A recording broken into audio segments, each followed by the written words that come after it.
Third night of the Whitehorn blizzard. 60 miles an hour. 29 below. Red bus basin is gone. Snow has swallowed the fence posts. The sky and the ground are the same color now. At Coldwater Reach, one section of the willow windbreak has torn loose. If it fails, the wind hits the offset barn entrance. The doorway packs shut. The cattle are sealed inside. Harlan Vexley ties a rope around his waist. He puts the other end in Mara Bellwether's hands. It does not say goodbye. It walks into the white. Inside the house, a baby is crying. A milk cow is straining in early labor, weeks too soon. A ranch hand who once mocked Harlan lies half dead beside the stove. And a 7-year-old boy counts marker posts through a window that shows him nothing. The rope jerks once. Then nothing. 6 weeks ago, this man walked onto this ranch with a handcart and a single sentence, "A little milk for my child." So how did the survival of everyone inside come down to whether he could keep standing? Episode 2, A Little Milk. 6 weeks earlier, late September, 1887. Arlon Vexley is 39. The trail has already made him older. His coat is patched with 2 different kinds of cloth. One hand pulls a handcart. The other holds a 10-month-old girl against his shoulder. Her name is Nell. She chews the corner of her blanket because hunger has lasted longer than tears. Beside the wheel walks 7-year-old Eli. He does not ask how much farther. He stopped asking 3 ranches ago. The first ranch turned them away at the gate. The second gave them one night, then sent them back onto the road. The third suggested Nell would be better off with another family. Arlon walked away before he answered that one. Last night, Eli tucked half his cornbread deep inside his coat. His father promised there would be food tomorrow. The boy nodded. But Harlan saw the bread, and understood. Eli no longer believed in tomorrow. Then, beyond a wind-scoured rise, buildings. A sagging barn roof. A chimney streaming smoke sideways. A half-dead row of willows standing too close.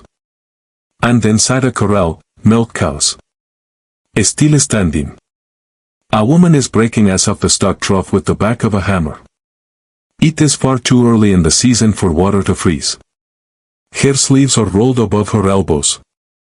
A feed ledger rests beneath her belt. She looks at the stranger. She looks at the 2 children. She asks one question. What kind of work do you know? Episode 3, The Milk Comes First. Arlon doesn't offer his story. He offers a list. Barn frams. Hand pumps. Water troughs. Wagon wheels. Roofs. Doors. Ice storage. What do you need? He says drop the Nell.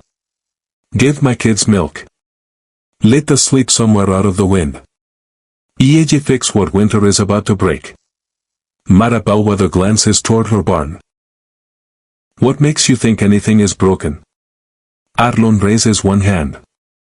Your barn doors face the northwest wind. Jude hay is pulling moisture from the ground. That water line will freeze before the first real cold front. Silence. On the frontier, confidence is cheap. Proof is not. Mara looks at Eli. Then at Nell, still resting against Harlan's shoulder. And then she does something Harlan does not expect. She steps forward. She lifts the little girl gently out of his trembling arms. The milk comes first, she says. Your claims can wait until morning. Inside the kitchen, she warms fresh cow's milk with a little water. Tastes it against the inside of her wrist.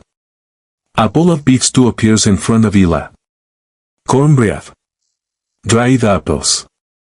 The boy eats without speaking. Before he finishes, he secretly pockets his leftover bread. Mara sees it.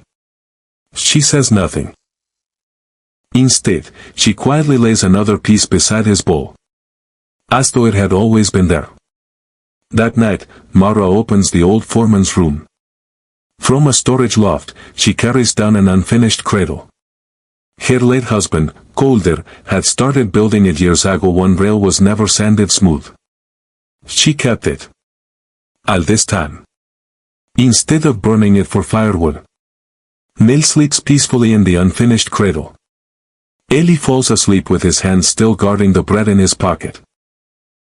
Episode 4. What winter is about to break. Before sunrise, Harlan is already walking the ranch. It does not pick up a hammer.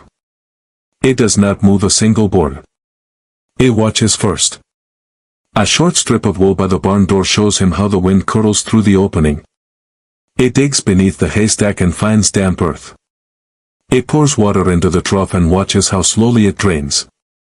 Inside the house, a thin line of frost clings to the shrinking chinking between the logs. Mara has been following him without announcing herself. When he finally speaks, he doesn't wave his hands. It points. The barn isn't losing heat because it needs thicker walls. It's losing heat because the wind walks straight through the doors. It kneels by the hay. This stack is spoiling from the bottom up. It points at the pump. The water line is too shallow. It has nowhere to drain. His hand rests on the wall of the house.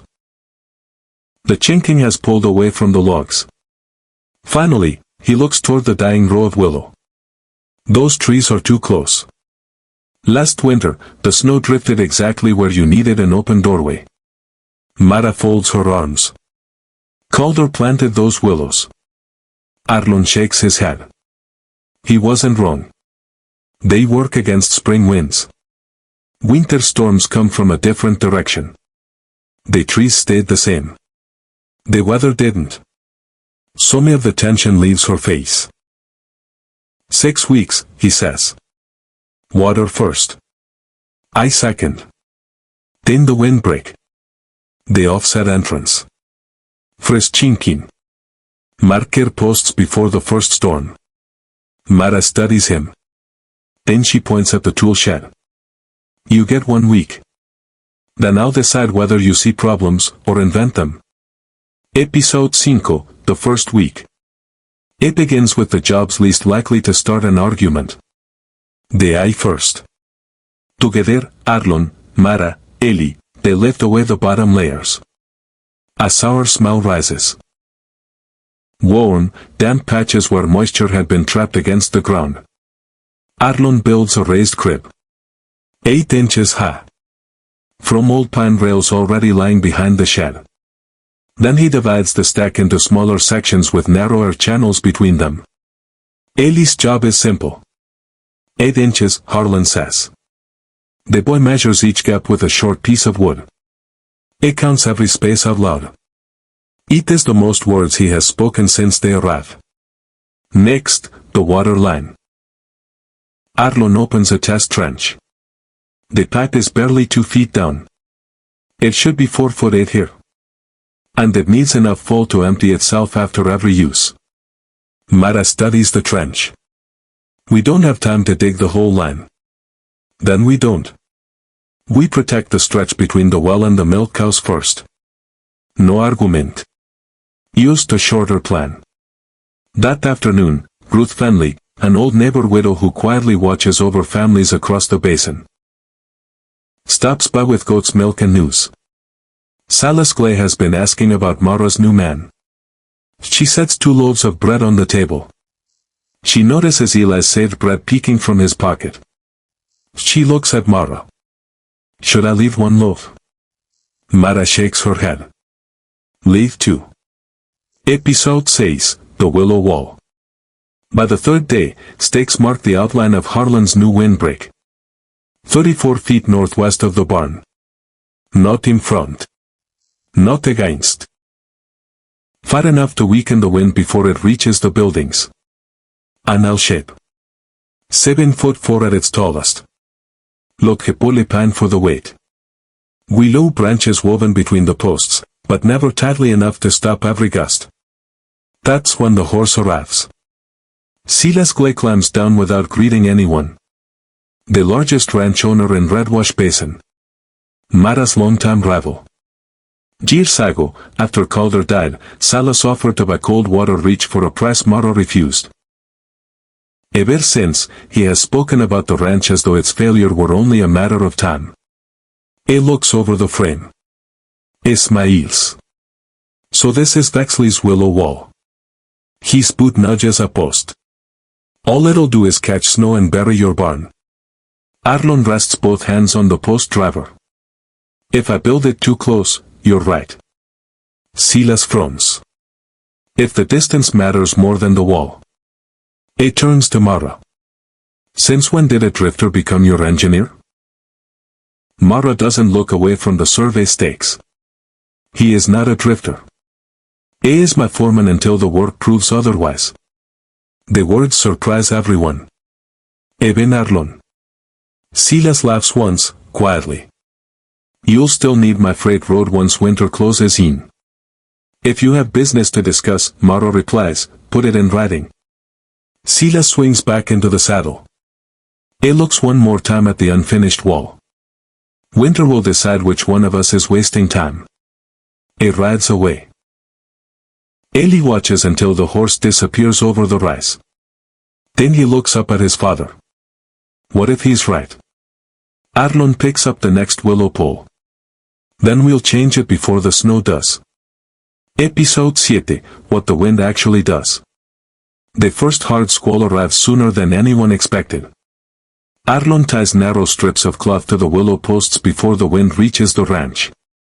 He wants to see how the air actually moves. Not gas. The answer comes within minutes. The center of the windbreak is too tight. The wind climbs over it, rolls downward, and slams into the ground behind the wall. Some snow starts drifting toward the barn entrance. One woven panel snaps loose. An old milk cow bucks at the passage and nearly tears a hinge from the gate.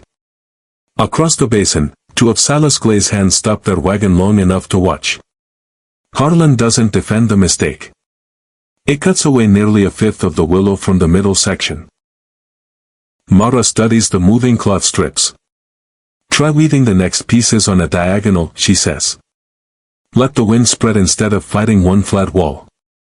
They work until sunset. When the next gust comes, it passes through the willow, slows, and loses its force before reaching the barn. Arlon nods toward the fluttering cloth. A windbreak that stops everything becomes another cliff. The wind only needs to lose its strength. The offset entrance reveals another flaw. The turn is too sharp. The old cow refuses the dark corner. Mara measures the passage with her eyes. We widen it. They move the gate. Open the angle. Hang a lantern where the shadows had frightened the cattle. As darkness settles over Cold Water Reach, Mara hands Harlan the willow cutters. Your wall, she says. She looks at the cloth still dancing in the evening wind. My wind. Then she smiles. Used enough to be noticed. We fixed both. Episode 8. The Leche.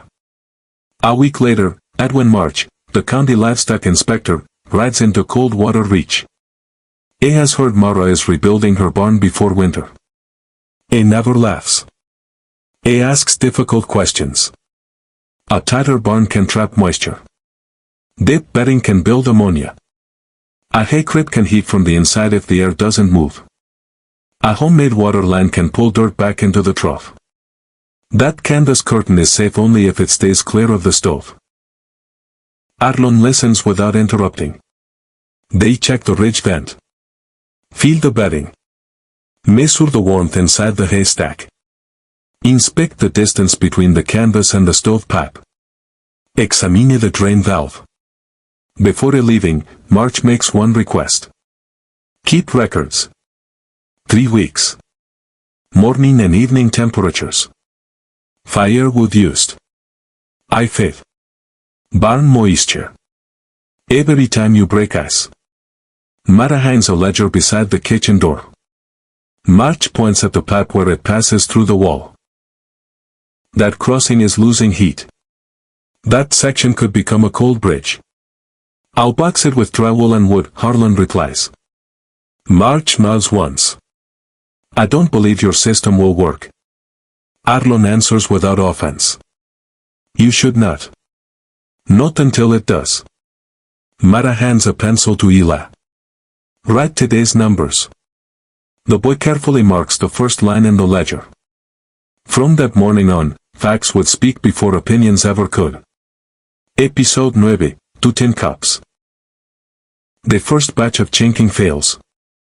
Though much clay in the mortar. After 2 cold nights, the seams shrink away from the logs. Fine cracks appear. A strip of wool held against the wall still flutters in the draft. Arlon reaches for his scraper. We start over. Mara stops him. My father used to seal sheep sheds. Colder learned from him. L'escla. More animal hair. More rice straw. Scratch the first layer before finishing the second. They mix another batch. This one grips the logs instead of pulling away. Later, in the storage loft, Harlan finds an old canvas roll. The leather stitching along its edges is still intact. Lydia made this, he says quietly. We used it as a draft curtain in a freight camp. He starts measuring where to cut it. You don't have to, Mara says. Together, they hang the entire canvas between the sleeping room and the main room. Without removing a single stitch. She never feared the cold, Harlan says. But she always checked a child's wrist before she checked the fire. Mara smiles faintly. Calder always set 2 tin cups beside the stove every morning. The next morning, 2 cups stand there again. Neither of them mentions why. That evening, the room holds its warmth far longer than before. Meanwhile, Mara has begun caring for Nell without ceremony. She warms milk. Changes blankets. Walks slow circles around the stove when the girl grows restless. Before long she can tell the difference between a cry for warmth and a cry for food. At first she holds the baby too stiffly. Then something changes. Nell stops crying when she hears Mara's boots crossing the floor. Tiny fingers reach for the collar of Mara's coat. More than once, the baby falls asleep on Mara's shoulder while Mara records hay and firewood in the ledger with a pencil still in her free hand. One evening, Harlan steps inside and finds them exactly that way. He reaches for Nell. Mara gives the smallest shake of her head. She just fell asleep. Arlon lays his dry gloves beside the stove, where Mara can warm her hands later. He walks back outside to check the trough. On another afternoon, Eli helps shell dry beans. After a long silence, he looks up. Why don't you have children? Mara smiles without looking away from her hands. Some rooms are built and never filled. Eli glances toward the unfinished cradle where Nell is sleeping. That one is filled now.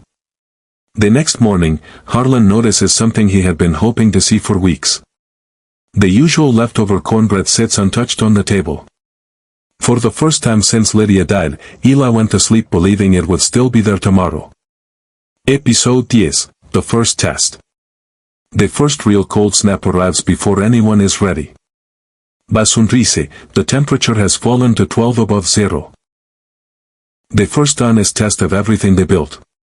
The old barn used to struggle to hold 19 degrees with cold drafts crossing the floor all day. Now, behind the willow windbreak, behind the offset entrance, the milk barn holds between 30 and 33 whenever the inner doors stay closed. The house burns 5 armloads of firewood instead of 7. The bedding stays dry. The hay smells clean instead of sour. Then the water stops. The buried line is open. But the metal coupling beside the trough has frozen solid. Edwin March had been right. The pipe crossing into the open air had become a cold bridge. Harlan grabs an axe and breaks the ice away. I missed it. No excuse in his voice. Together, they lower the drain valve. Build a small wooden box around the coupling. Pack it with drywall waste. Wrap the outside in tar cloth. Leave enough airspace to keep moisture from collecting inside. They work until nearly midnight. Mara walks out carrying 2 tin cups of hot chicory coffee. Arlon accepts one without lifting his eyes. I said I'd fix this ranch. The water still froze. Mara blows across the steam. You promised to fix it. You never promised to guess right the first time. The words stay with him longer than the coffee. The next morning they fill the trough again. The water flows. When the cattle finish drinking, the land empties itself exactly as planned. And for the first time, Harlan understands something that has nothing to do with pipes or winter. Mara isn't measuring him by whether he ever fails. She's measuring him by whether he stays until the failure is gone. Episode 11, 26 days. For 3 weeks the ledger fills one careful line at a time. Every morning Eli writes down the temperature. Mara adds the armloads of firewood. The eye faith. The milk collected. Moisture in the bedding. Every time the trough needs breaking. The numbers slowly form their own argument. Nearly 2 fewer armloads of wood on cold days. I use down almost 20%. Milk steady since the waterland repair. The trough hasn't frozen once. Edwin March returns. Reads every page. Closes the ledger. I wouldn't call it proven. But it's doing exactly what it should. That afternoon, Silas Glare rides in. When the snow comes, my freight road closes, unless you sign spring water rights over to my herd. No, Mara answers. Silas shrugs. A few cold nights aren't winter. Arlon says nothing. After Silas rides away, he asks only one question. How many days of hay if his road stays closed? 19 by the old numbers. Long hair if the ledger is right. Arlon studies the gray sky. We prepare for 26. Without another word, Mara opens the ledger. Writes 26 beneath the last entry. Draws a single line beneath it. From that moment forward, the ranch would prepare for the winter they hoped would never come. The sky begins changing 3 days before the storm arrives. At noon, Juniper, the oldest cow, turns her back to the northwest wind and refuses to graze. The air grows heavy. Low clouds stretch in long gray bands. Just before sunset, the wind dies without warning. The birds are gone. Arlon and Mara stop talking about improvements. Now they prepare for survival. Marker posts go into the ground every 18 feet. The cistern is filled to the top. I just moved closer to the barn while keeping the air channels open. Every rope on the windbreak is checked. The milk cows and young calves move into the protected section. Extra lanterns are hung inside the offset entrance. I guide rope from the house to the barn. Ellie watches the last marker post disappear into the frozen ground. Why do we need both the rope and the posts? Arlon tightens another knot. A rope keeps a man from drifting. Posts tell him whether he's still going somewhere.